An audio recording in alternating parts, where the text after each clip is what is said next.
Eu sou o pastor Clovis.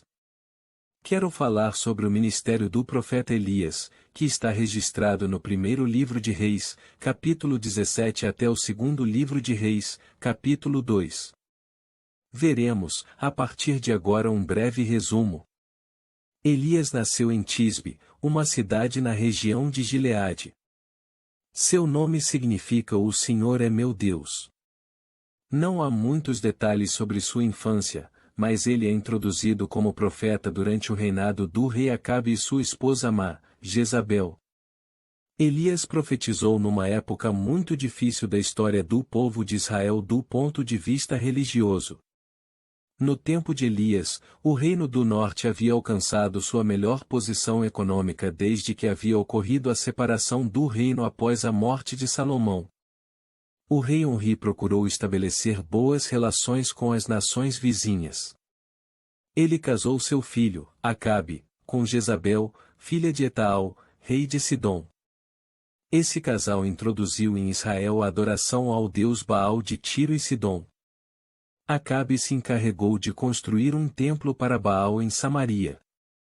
Nesse contexto turbulento de idolatria e paganismo, Elias foi chamado para servir como porta-voz de Deus. Ele recebeu a responsabilidade de lembrar aos israelitas que eles eram o povo do Senhor. Elias profetiza uma grande seca. Na ocasião, o profeta Elias anunciou que haveria uma grande seca. Devemos lembrar que Baal era o deus da vida e da fertilidade. Logo, tal seca representava um ataque direto à suposta capacidade desse ídolo de controlar as condições do tempo.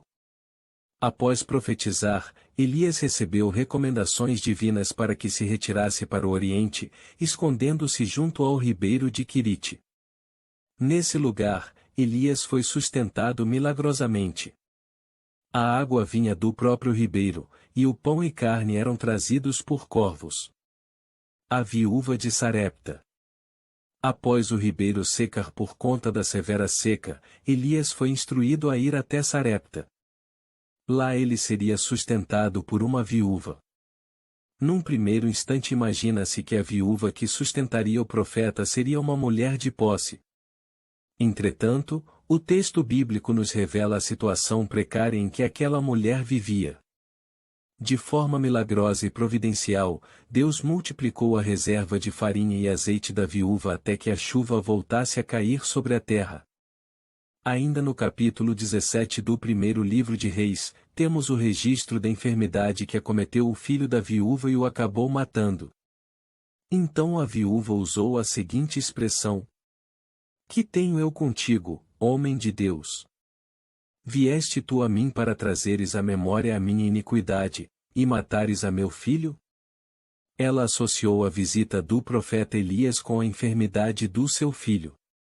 Ele pensava que a presença do profeta como um homem de Deus havia atraído a atenção divina para o seu pecado. Aquele acontecimento serviria como uma grande prova da identidade de Elias como profeta. Elias orou a Deus e o filho da viúva foi restaurado à vida novamente. O confronto com Acabe e Jezabel. O confronto de Elias com o rei Acabe e a rainha Jezabel é um dos eventos mais marcantes na história do profeta, e está registrado no capítulo 18 do primeiro livro de Reis. Israel estava enfrentando uma seca, resultado da palavra de Elias, que havia profetizado a seca como uma punição pela idolatria e apostasia do povo liderado pelo rei Acabe e Jezabel. A seca durou 3 anos, causando fome e sofrimento. O desafio no Monte Carmelo. Elias propõe um encontro no Monte Carmelo e convoca Acabe e os profetas de Baal para provar quem é o Deus verdadeiro. Uma grande multidão se reúne no monte, incluindo os profetas de Baal. O desafio de Elias aos profetas de Baal. Elias desafia os profetas de Baal, propondo que sejam construídos 2 altares, um para o Deus de Israel e outro para Baal. O sacrifício proposto é que cada lado coloque um novilho sobre seu altar, mas não acenda o fogo. Elias desafia os profetas de Baal a invocarem seu Deus, Baal, para acender o fogo sobre o altar. Este momento é dramático. Elias zomba dos profetas de Baal, sugerindo que talvez Baal esteja ocupado, distraído ou ausente. Elias provoca os profetas de Baal a intensificarem suas invocações. Os profetas de Baal começam a invocar seu Deus com fervor, danças, clamores e cortes em seus próprios corpos, seguindo rituais associados à adoração de Baal. E, apesar de todos os esforços, Baal não responde. Não há sinal de fogo, confirmando a inatividade do Deus pagão. A oração de Elias. Elias reconstrói o altar do Senhor, coloca o sacrifício, cavando uma vala ao redor e pedindo que seja molhado com água 3 vezes, tornando o desafio ainda mais impossível. Elias ora a Deus, e fogo desce do céu, consumindo o sacrifício, a lenha, as pedras e até a água na vala. O povo se prostra, reconhecendo que só o Senhor é Deus. Em consequência, os profetas de Baal são mortos por ordem de Elias. Elias profetiza a chegada da chuva, simbolizando o fim da seca.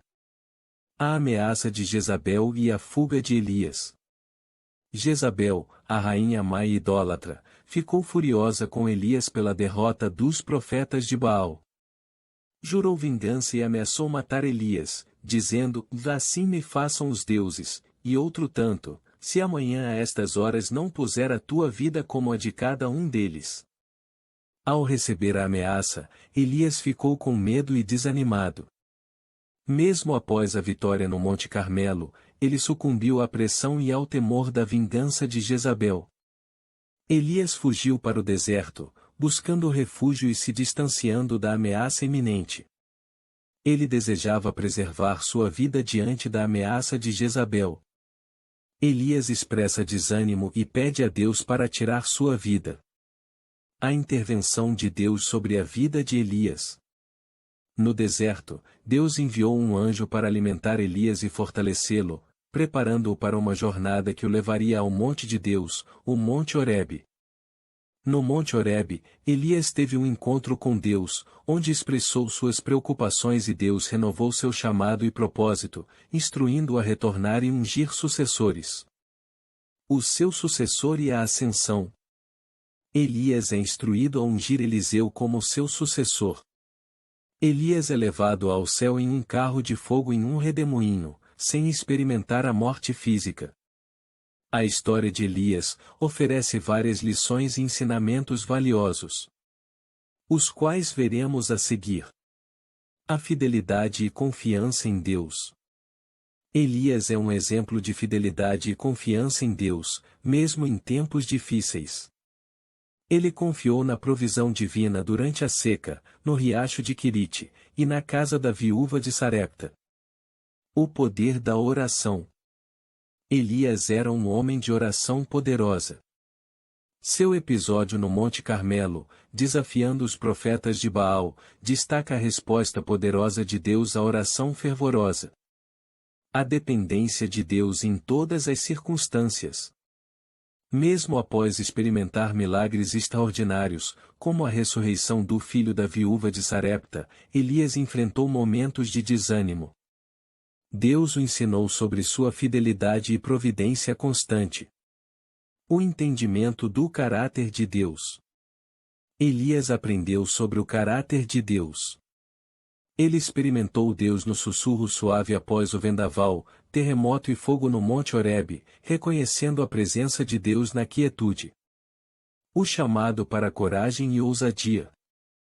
Elias enfrentou reis ímpios, desafiou falsos profetas e permaneceu firme em sua fé. Ele ilustra o chamado dos seguidores de Deus para agirem com coragem e ousadia em situações desafiadoras.